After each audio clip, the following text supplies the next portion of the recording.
हमारा जन्म लेना, मरना, बार बार इस मृत्युलोक पर आने की ये यात्रा, ये अकारण नहीं है, बल्कि ये डीप स्पिरिचुअल प्लानिंग का एक हिस्सा है। इस विषय पर परमहंस योगानंद ने बहुत अच्छी बातें कही। वो कहते हैं कि हमारा जन्म इस पृथ्वी पर केवल सांसारिक सुखों और दुखों को भोगने के लिए नहीं हुआ है, बल्कि ये आत्मा की अनंत यात्रा का एक महत्वपूर्ण चरण है। आत्मा जो स्वयं ईश्वर का अंश है। अब हम जैसे ही ईश्वर या परमात्मा की बात करते हैं, तो उसमें हमारा दिमाग उस परमात्मा की एक छवि बनाने की कोशिश करता है। मतलब उस अज्ञात ऊर्जा को, फॉर्मलेस को फॉर्म देने की कोशिश करता है हमारा दिमाग। इसलिए उस परमात्मा को परम चेतना का नाम देना ज्यादा ठीक लगता है। अब सवाल ये उठता है कि जब हम उसी परम चेतना का ही एक अंश हैं, वही अज्ञात ऊर्जा अपने को प्रकट करती है, तो उस परम चेतना ने स्वयं को प्रकट करने का निर्णय क्यों लिया?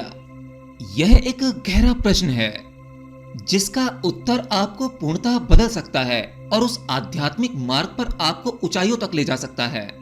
तो उस परम चेतना या कहूं ईश्वर ने इस समूचे ब्रह्मांड की रचना की, लेकिन ये केवल एक बाहरी दृश्य नहीं है।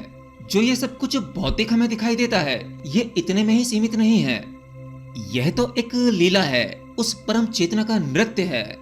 इस सभी नाटक को उस दिव्य चेतना ने ही अपनी शक्ति से रचा है। असल में आत्मा मूलतः शुद्ध चेतना का ही अंश होती है, परंतु जब यह इस मृत्यु लोक में आती है, मतलब जब यह शुद्ध चेतना किसी शरीर में प्रवेश करती है, तो उसे शरीर, मन और अहंकार की सीमाओं में बांध दिया जाता है। मतलब जब आत्मा शरीर में प्रवेश करती है, तब वो धीरे धीरे अपनी असली मूल प्रकृति को भूलकर इस भौतिक संसार में भटकने लगती है, जहां वो कर्मों, इच्छाओं और मोह माया के झंझटों में फंस जाता है।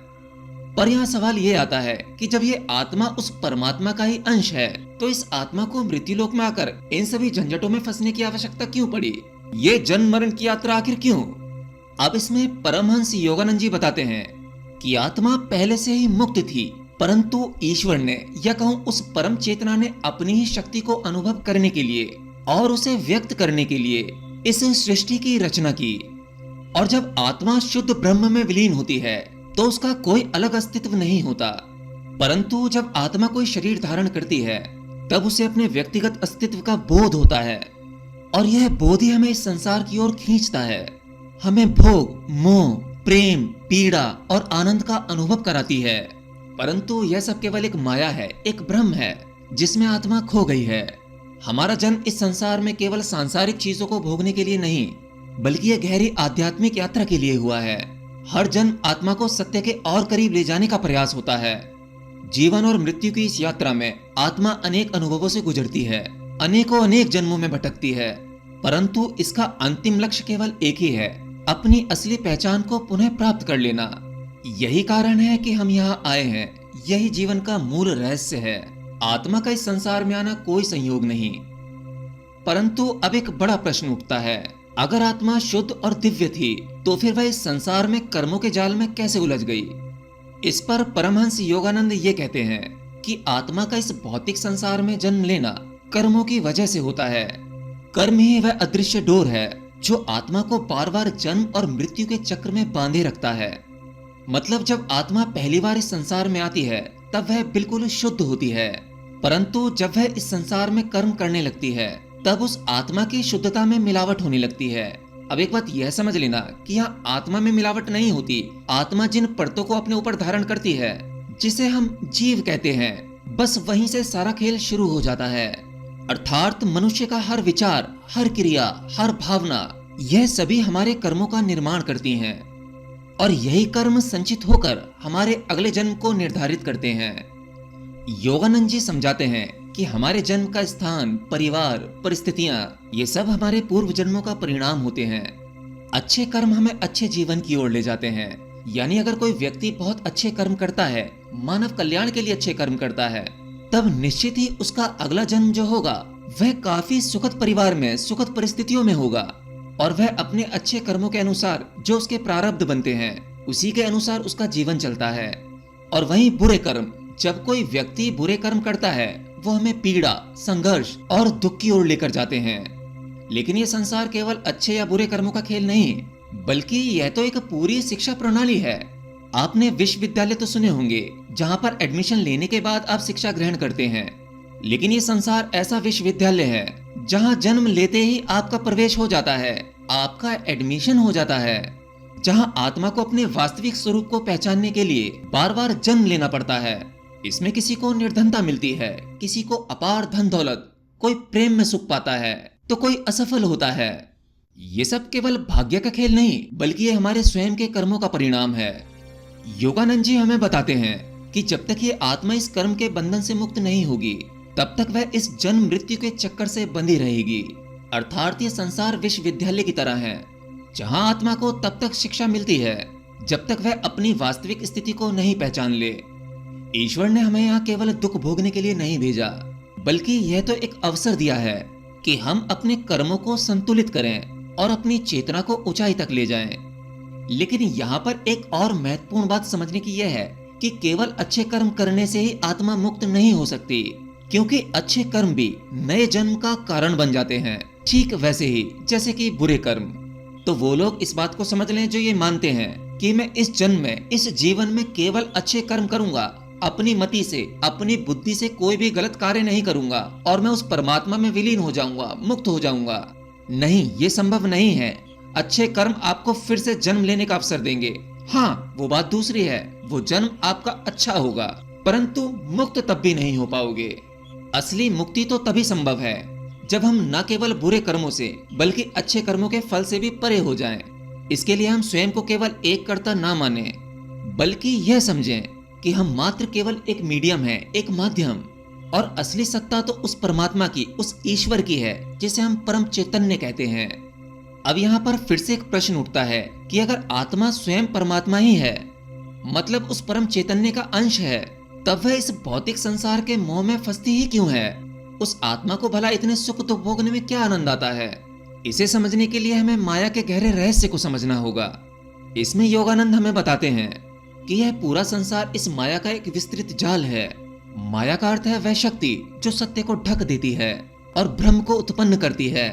जिस प्रकार से नींद हमारी इस भौतिक सत्ता को ढक देती है और स्वप्न को उत्पन्न करती है, भौतिक सत्ता ढक जाती है, तब वह स्वप्न का जगत ही हमारे लिए सत्य प्रतीत होता है।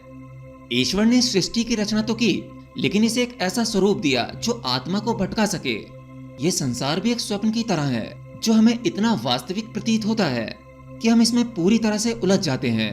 इसी प्रकार से जब आत्मा इस संसार में आती है और शरीर के माध्यम से स्वयं को प्रकट करने का प्रयास करती है, आत्मा की शक्ति के उन प्रयासों के बाद हम स्वयं को कर्ता मान लेते हैं, अपने आप को हम एक अलग पहचान दे देते हैं, उस परमात्मा से अलग समझने लगते हैं और हमें लगता है कि करने वाला मैं हूँ, कर्ता मैं हूँ। इसी बीच हमारे अंदर बहुत सी इच्छाएं जन्म ले लेती हैं।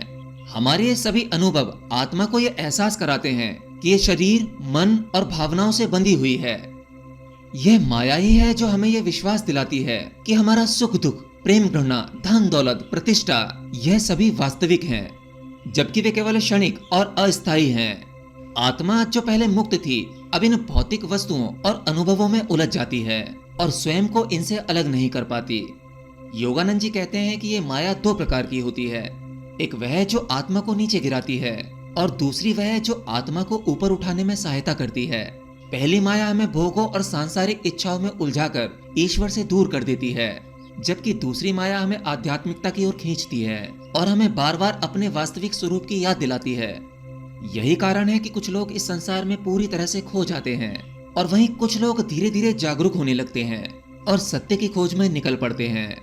अब सवाल ये उठता है कि ये माया इतनी शक्तिशाली क्यों है जो हमें उस परमात्मा के मिलन से हमें भटकाती रहती है? तो इसका उत्तर यह है कि ये माया इतनी शक्तिशाली इसलिए है कि इसे स्वयं ईश्वर ने बनाया है। इसे समझने के लिए इस उदाहरण से समझें। जिस प्रकार एक जादूगर अपनी माया से दर्शकों को भ्रमित कर सकता है, वैसे ही ईश्वर ने संसार को एक जादू की तरह बनाया है और हम इस जगत रूपी जादू के प्रभाव में आकर इसकी माया के भ्रम में फंस जाते हैं, इसी को सत्य समझने लगते हैं। परंतु जब हम ध्यान, साधना और आध्यात्मिक ज्ञान के माध्यम से इस भ्रम को समझ लेते हैं, तब हमें स्वप्न की असलियत का एहसास होने लगता है। एक सवाल और उठता है, अगर आत्मा वास्तव में शुद्ध और दिव्य है, तब फिर वह अपनी असली पहचान को कैसे भूल जाती है? योगानंद जी कहते हैं कि आत्मा अपनी सच्ची पहचान तब भूल जाती है जब वह अपने शरीर, मन और अहंकार को ही अपनी वास्तविकता मान लेती है। अब आप इसे ऐसे भी समझ सकते हैं, जब कोई बच्चा जन्म लेता है तब वह पूर्ण रूप से शुद्ध होता है। उसमें कोई अहंकार नहीं होता, कोई स्वार्थ नहीं होता, कोई भय नहीं होता। परंतु जैसे जैसे वह बड़ा होता है, समाज, परिवार और भौतिक संसार उसे यह सिखाने लगते हैं कि वह केवल यह शरीर है, यह नाम है, यह पहचान है। धीरे धीरे आत्मा स्वयं को शरीर और मन से जोड़ लेती है और अपनी मूल सत्ता को भूलने लगती है। इसे ऐसे समझो, सूर्य हमेशा चमकता रहता है, वह कंटिन्यू धधक रहा है।